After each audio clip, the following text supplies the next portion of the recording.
Ei, pessoal, amigas, amigos, espero que vocês estejam bem, estejam lendo poesia, pois eu ando lendo muita poesia e poesia fantástica, que nem essa da qual a gente vai conversar aqui um pouquinho hoje. Está entre, não talvez os melhores livros de poesia que eu tenho lido, que eu li. É realmente super agradável, super, né, engraçado, super inteligente e desculpem eu usar aqui a palavra super tantas vezes. Mas é somente, não, a sensação, eu tô aqui somente para expressar aquilo que eu realmente sinto, percebo, né? Não, então, às vezes, o superlativo, ele realmente corresponde à única linguagem possível, ao menos a única que eu encontro para demonstrar o que eu sinto, pois o que eu sinto diante desse livro do Alexandre Guarnieri, sim, do Alexandre Guarnieri, Corpo de Festim. É uma alegria, né? É aquela alegria de encontrar algo que te desafia e ao mesmo tempo te presenteia com tantos momentos de percepção, não é sobre a realidade, não te mostra uma outra maneira de ver as coisas que você até então não conseguia ver, né? Então esse tipo de literatura, esse tipo de poesia realmente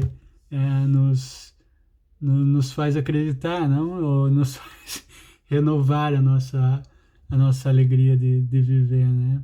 É coisa que a gente pode encontrar, claro, em outras circunstâncias da vida, não? E eu realmente encontro, não? Nos detalhes da vida, nos momentos, não? Mas são poemas como esse, são livros como esse que nos ajudam a permanecer nesse estado, né? Nesse estado de atenção, de observação, de contemplação diante das, da beleza e da intriga e do mistério, não, que percorre, né, a nossa relação com o mundo, né, a nossa relação através da linguagem, através do corpo, através da, sim, linguagem, corpo, nossa própria existência, vivência, não, como um todo, né? Então, isso é só o começo do que eu tenho aqui para falar para vocês sobre esse livro, Corpo de Festim, que realmente é um livro que eu aconselho a todos. Se vocês ainda não leram, é, leiam, porque vale a pena. É, mas, mas é claro, talvez não seja o gosto de todos. É, eu tenho consciência disso. Talvez não seja o livro que agrade a certas pessoas, a certos tipos de visões sobre o que é literatura, sobre o que é. Mas para mim, como eu falei no outro livro, esse é o tipo de literatura que eu busco. Aquela literatura que em vez de me expulsar para o mundo, quando eu me ponho diante dela, ela me convida para o seu mundo. E através do seu mundo, através da sua linguagem, através da sua forma, da sua estrutura, ela me devolve ao mundo. E ao me devolver ao mundo, ela me devolve com essa outra espécie de equipagem, espécie de vestimenta, espécie de olhar. E me faz.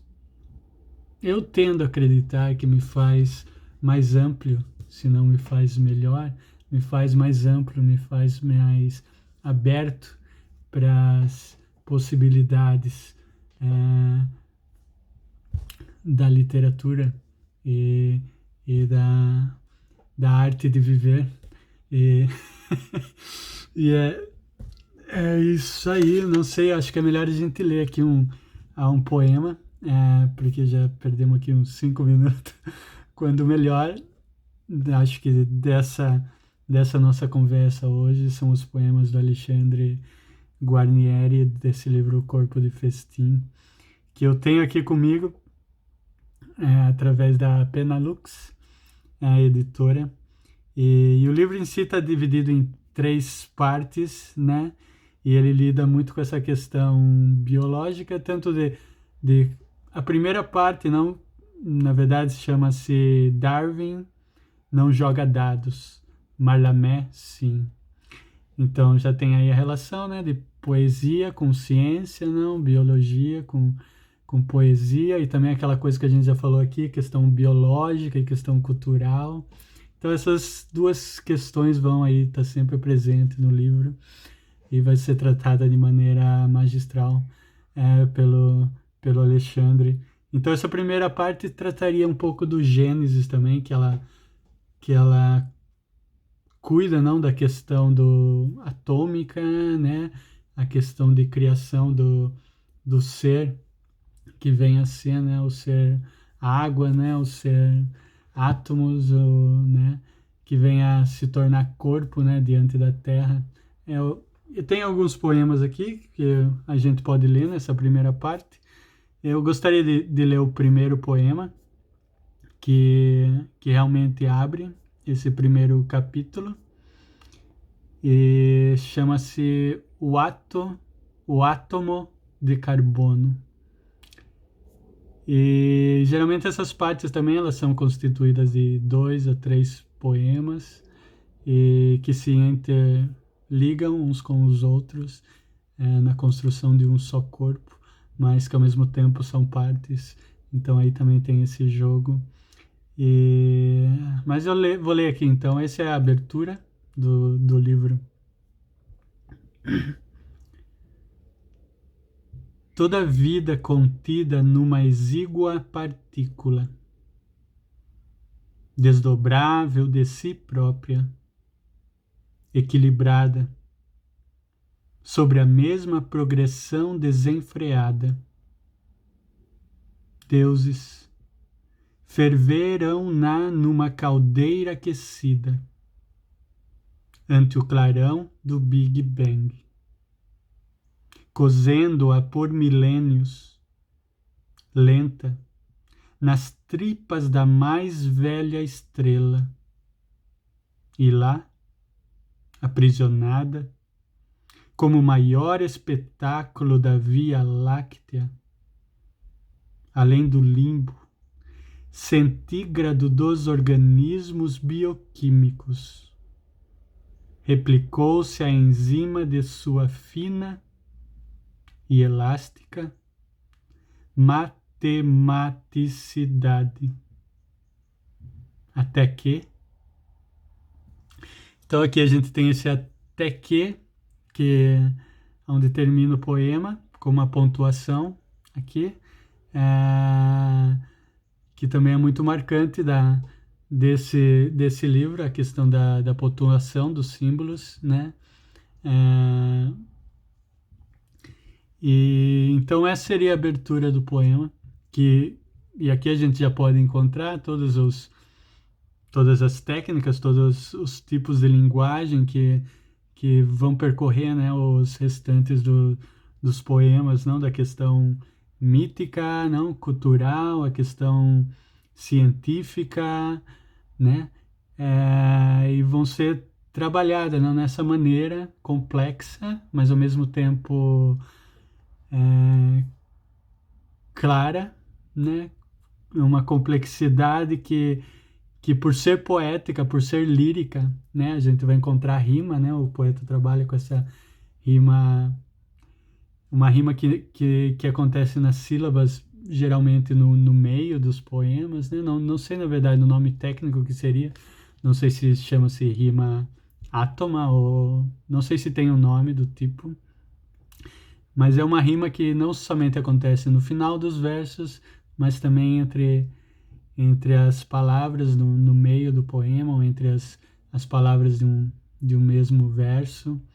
Mas é lírica, não? A poesia do Alexandre dá para ver que é lírica científica e com uma linguagem sofisticada, mas ao mesmo tempo também pop, não, no sentido de ser não somente cotidiana, mas como que eu diria? Sim, porque acho que eu me perdi agora no pensamento. Mas eu não encontro o termo para falar, porque não seria, na verdade, uma linguagem cotidiana ou a linguagem que falamos na rua.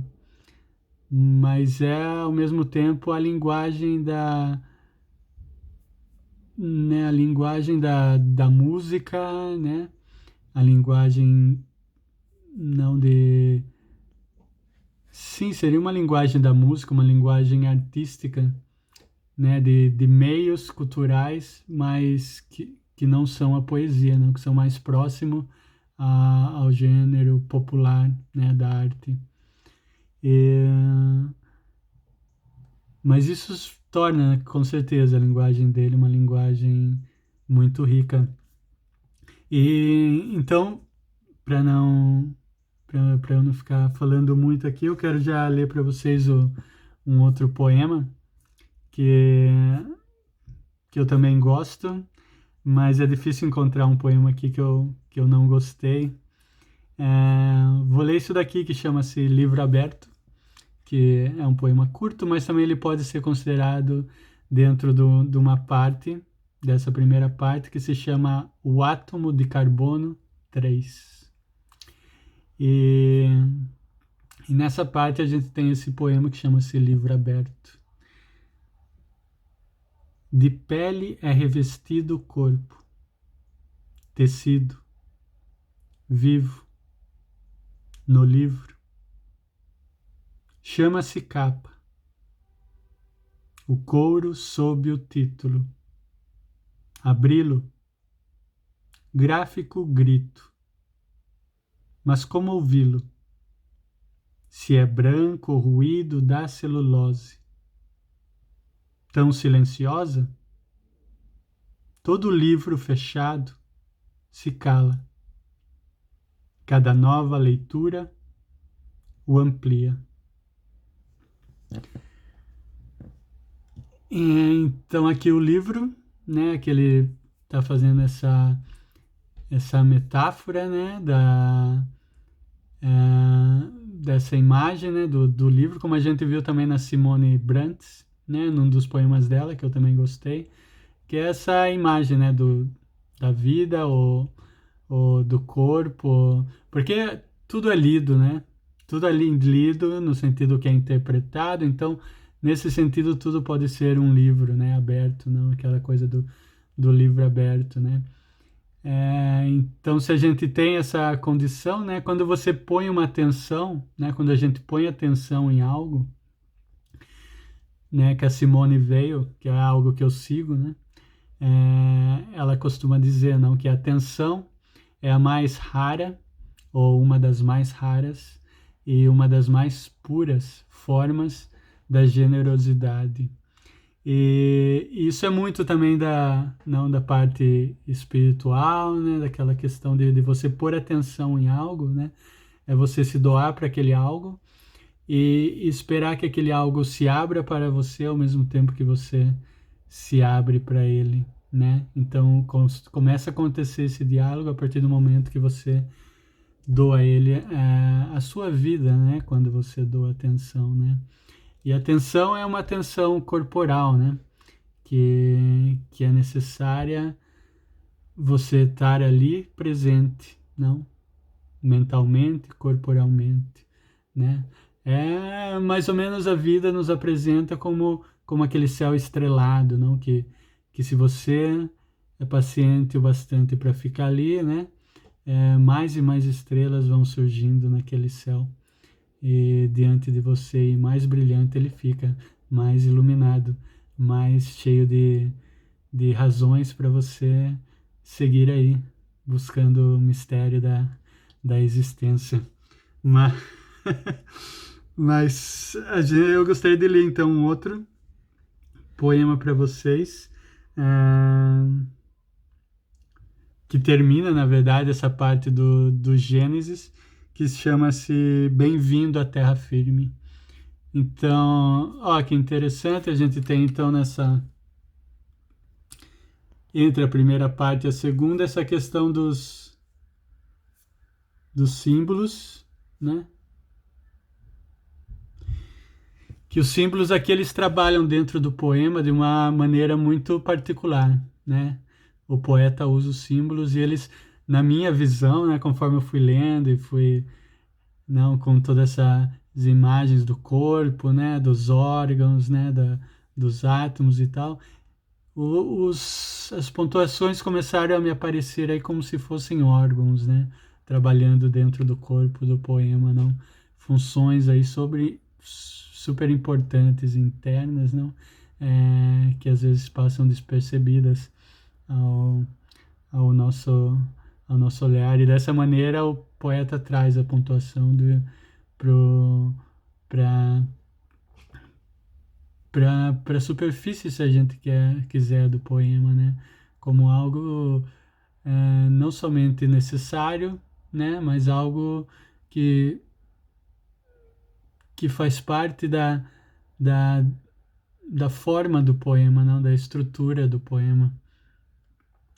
E isso é interessante também. Eu não cheguei a desvendar todos os mistérios aqui dessa pontuação, porque tem algumas que são até esquisitas, não? Ou realmente é difícil de entender qual que é o significado daqueles pontos ali. Mas, de certo modo, também é para criar esse ritmo quase de João, né, de Cabral, de Melo, né? Que é um ritmo, né, ao mesmo tempo lírico, mas é muito cuidadoso, né? É bem é, rítmico, né? Acho que esse seria um termo, não?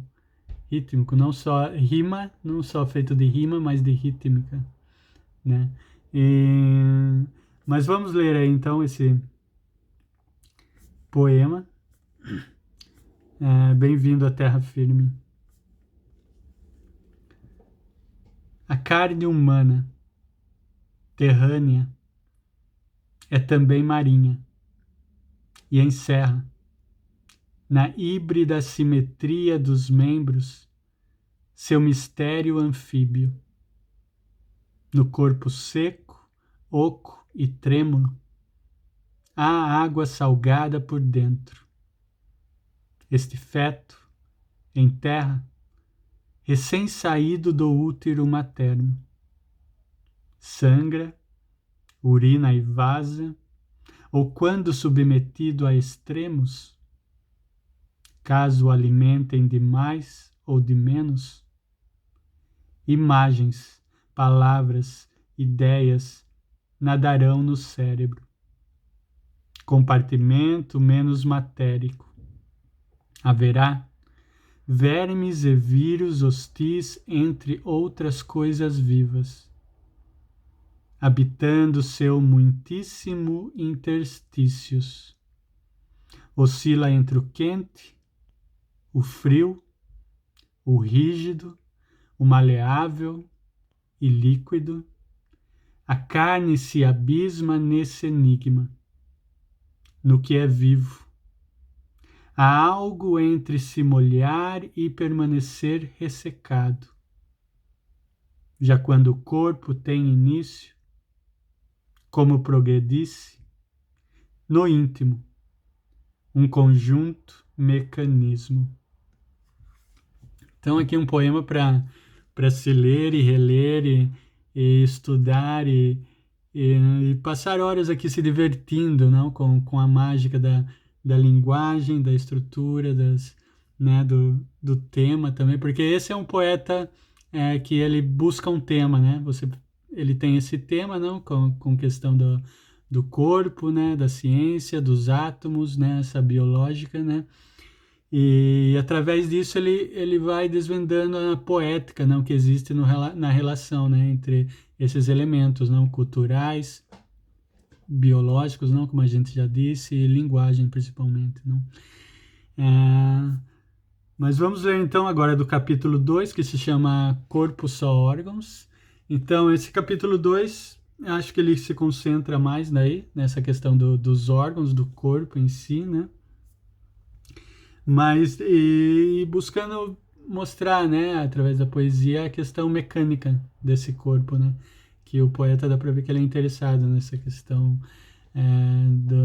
do processo, né? Essa questão do processo, do mecânico.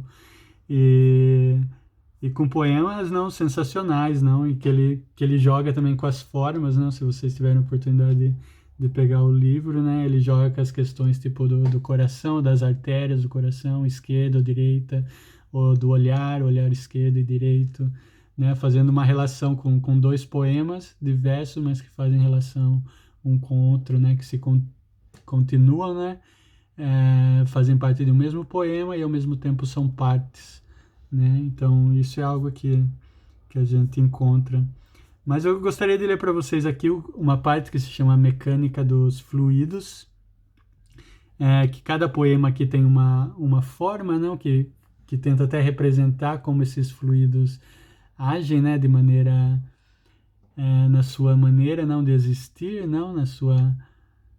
De como os percebemos, né, o suor que se escorre, né, as lágrimas, não, e então as imagens aqui, né, da forma, não, da estrutura dos poemas, elas têm essa ambição. E então eu quero ler para vocês aqui o que chama a lágrima. Então, como vocês podem ver, a lágrima ela é posta dessa maneira, com certos espaços, né? Então, como ela se fosse, né, se derramando pela estrutura do poema.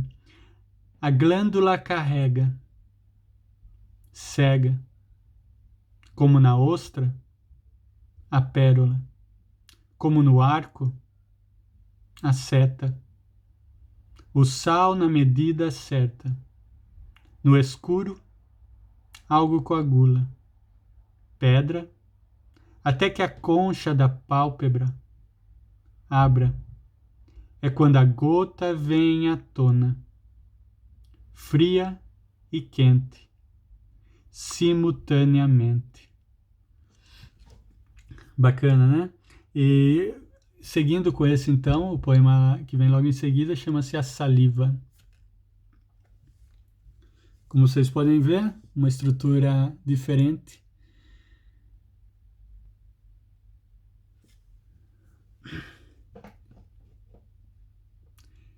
Da língua aos intestinos há um caminho, como o rio Nilo, ligando o alto ao baixo Egito. Da saliva ao suco gástrico há micro-organismos que quebram as moléculas do bolo ingerido, digerindo entre reentrâncias de mucosas róseas, há crocodilos e papiros pelas margens, escondidos, o alimento, uma barcaça arcaica, percorrendo, lento, a superfície plácida.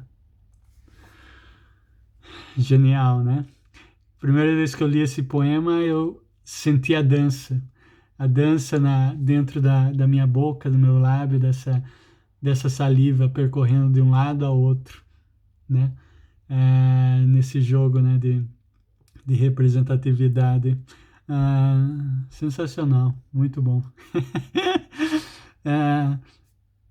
Agora eu gostaria de ler aqui para vocês, mas até ele, né, aqui tem essa parte que eu risquei aqui, até o nosso poeta pode ter os seus dizendo assim, pré-conceitos, né, que faz parte também, acredito, da sua realidade, não da sua vivência, não, e eu falo disso como ele trata, ou como ele vê a questão da urina, não, a urina como esse ouro, né, então a urina como algo que é naturalmente, né, digamos assim, mas não é natural, né, nada que é natural, mas para o poeta ela é o ouro, né, essa representatividade do ouro, né, Então ele classifica aqui como ele descreve a urina quando ele trata da questão da aurina. É de ouro, a urina, melíflua, oriunda da bexiga, que antes de aliviá-la, incha. Então aqui um poema curtinho, né? Mas a única coisa aqui, na verdade, que me fez rir foi a questão do ouro, né?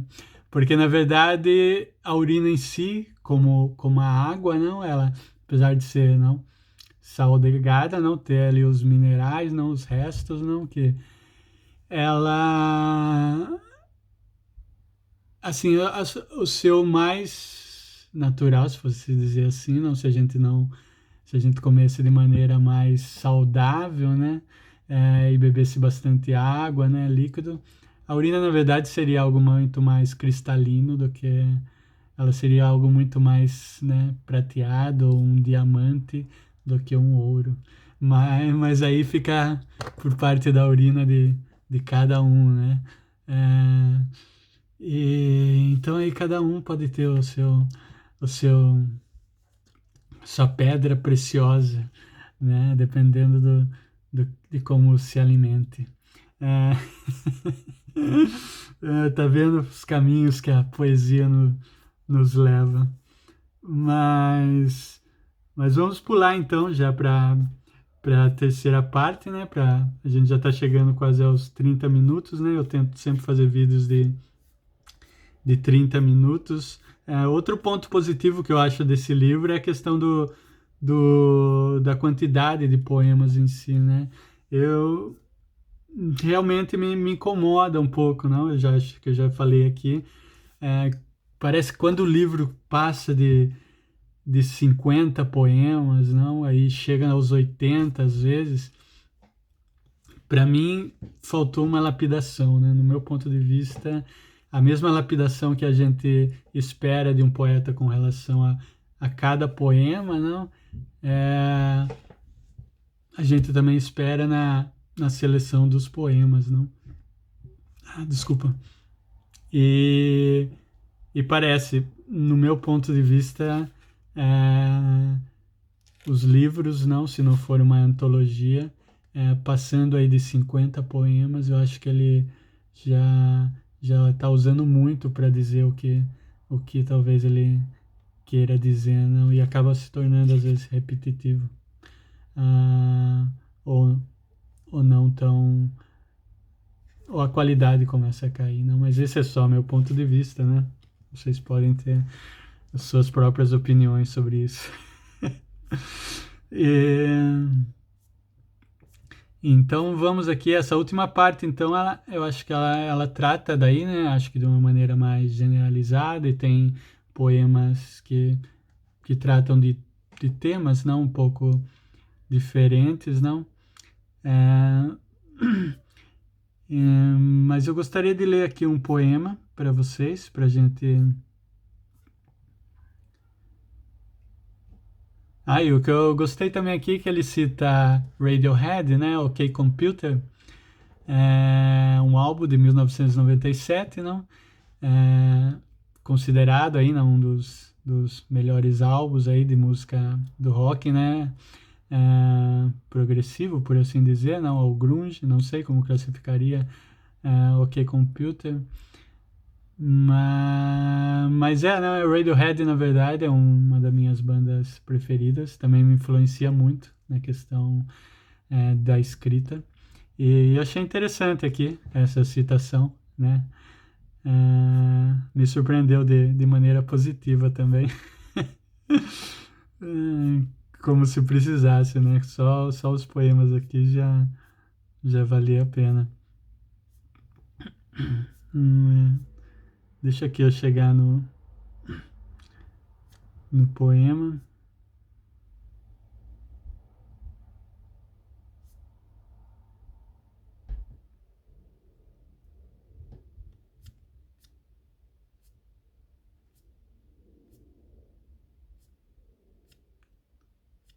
Cadê? Eu acho que eu acabei pulando aqui. Vou ter que voltar aqui.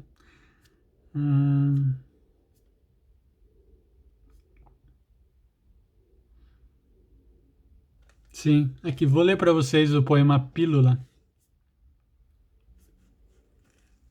Pílula. Mergulha goela dentro a miniatura de uma ogiva, atravessada pela arcada dentária, o mínimo submarino, ingerível pela gelosia das gengivas, luto ácido dessa remessa medicinal contra o refluxo do esôfago, porque administrado via oral, o único remédio necessário é essa mínima bomba química cuja engenharia da reação em cadeia buscaria atingir certos tecidos, alvos de registros específicos, um nódulo, pústula ou o cancro de algum recanto. Entretanto, enquanto exponencialmente progride esta ou aquela epidemia, hordas de mamíferos humanos aportam às farmácias, como insanos, mas Homo sapiens são espécimes adultos, cuja mais completa farmacopeia não ocorre. Não há em todos os estoques que logo se esgotam nas prateleiras da indústria farmacêutica. Algo que resolva o medo, a náusea, o mal-estar da civilização.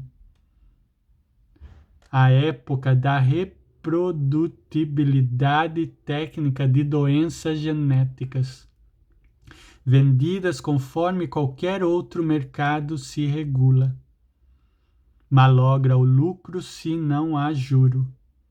Já não há jura, quando a demanda se dana.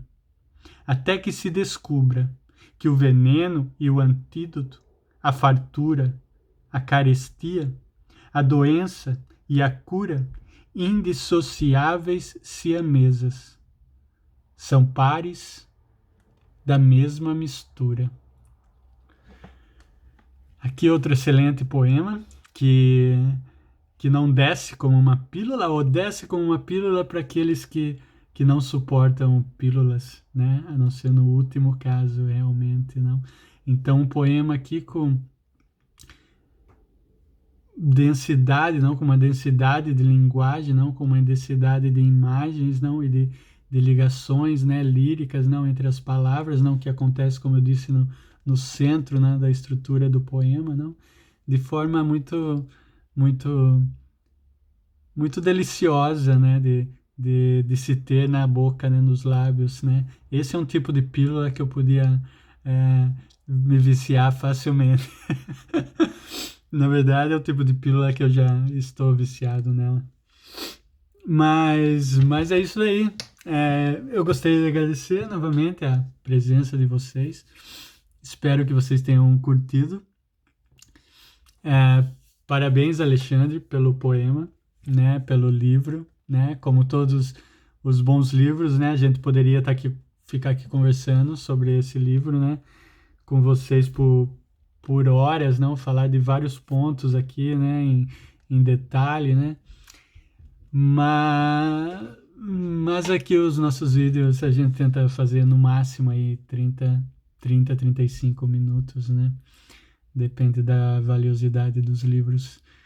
E é isso aí, se curtiram, né, vai ter aqui na descrição, né, desse vídeo, vai ter aí um vídeo que você pode linkar aí, que explica, né, um vídeo apresentação, que explica um pouquinho como funciona aqui a nossa intenção aqui com as leituras, né, os nossos objetivos, também o que significa o nome, né, do PUB, né, Poesia Universal Brasileira, né, por que desse nome, né. E o meu nome é Tati, não? Eu acho que nem sempre eu lembro de falar meu nome aqui, mas Tati são as siglas também, né, de Tiago Alexandre Tonucci, então T-A-T, Tati. E vocês fiquem à vontade, podem me chamar de Tiago ou de Tati. E é isso. Valeu, Obrigado, leiam poesia, né? Fiquem bem, tá? Vivam uma existência fantástica e até a próxima. Na próxima, então, a gente vai ter aqui o livro da Cíntia Criemelli. E eu não vou ter aqui agora marcado, mas sim, o próximo programa é com ela. Eu compartilhei lá no meu Face, dá pra vocês verem, né? Se tiverem interesse. Valeu, obrigado.